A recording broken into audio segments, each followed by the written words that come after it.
بسم اللہ الرحمن الرحیم۔ السلام علیکم۔ بچپن میں سنا تھا کہ صہیونی ایک سرخ گائے کے پیدا ہونے کا انتظار کر رہے ہیں تاکہ اسے یروشلم میں جبل زیتون پر قربان کر کے جلایا جائے۔ اس کے بعد مسجد اقصی اور سنہرا گنبد شہید کر کے ہیکل سلیمانی کی تعمیر ہوگی۔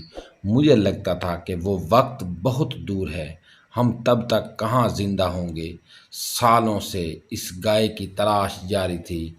آپ نے اگر سورہ بقرہ میں گائے کا قصہ پڑھا ہو تو آپ جانتے ہوں گے کہ جس گائے کے قربان کرنے کی بنی اسرائیل کو حکم دیا گیا تھا اس کی خصوصیات کیا تھی۔ اب بھی اسی خصوصیات کی گائے کی تلاش ہو رہی تھی۔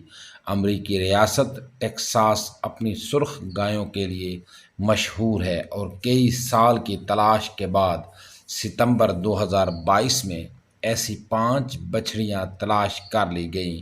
ان کو فلسطین پہنچایا گیا اور ان کی لوکیشن خفیہ رکھی گئی۔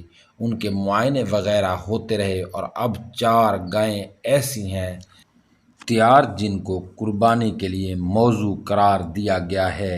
جبل زیتون پر 12 سال پہلے ایک پلاٹ خرید لیا گیا تھا جس پر قربان گاہ بھی تیار ہو چکی ہے، جہاں گائے کو جلایا جائے گا اور اس کے ساتھ ہی ہیکل کی تعمیر کا پہلا قدم پورا ہو جائے گا۔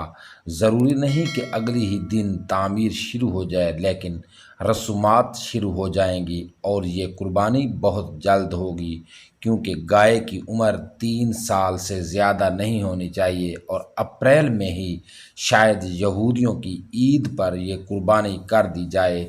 وقت آ بھی گیا، مجھے یقین نہیں آ رہا کہ وقت آ گیا ہے۔ میرا دل چاہ رہا ہے کہ یہ سب جھوٹ ہو، لیکن پچھلے 5 مہینوں میں فلسطینیوں کے ساتھ جو کچھ ہو گیا اور 52 مسلمان ریاستیں سوائے مذمت اور سفارتکاری کے کچھ نہ کر سکیں، جب مسلمانوں سے یہودی پروڈکٹس کا بائیکاٹ تک نہ ہو سکا، معمولی قربانیاں نہ دی جا سکی، جہاد تو بہت دور کی بات ہے، اس کے بعد کچھ بھی ممکن ہے۔ انہوں نے دیکھ لیا کہ مسلمانوں میں کتنا دم خم ہے۔ اب اگر مسجد اقصی شہید بھی کر دی جائے تو زیادہ سے زیادہ شور مچے گا، مذمت ہوگی، جلوس نکلیں گے اور بس ہیکل سلیمانی کی تعمیر کے ساتھ ہی قیامت کی بڑی نشانیاں شروع ہو جائیں گی اور پھر بہت تیزی سے ایک کے بعد ایک واقعات ہوں گے۔ میرا دل ابھی بھی یہی کہہ رہا ہے کہ اللہ کرے ایسا نہ ہو۔ دوستو، اگر آپ کو یہ سٹوری اچھی لگی ہے ویڈیو کو لائک ضرور کر دیں اور کومنٹ باکس میں اپنی رائے کا اظہار ضرور کیا کریں، اس سے ہماری حوصلہ افزائی ہوتی ہے۔ اگر آپ چینل پر نئے تو چینل کو سبسکرائب بھی ضرور کر دیں۔ شکریہ۔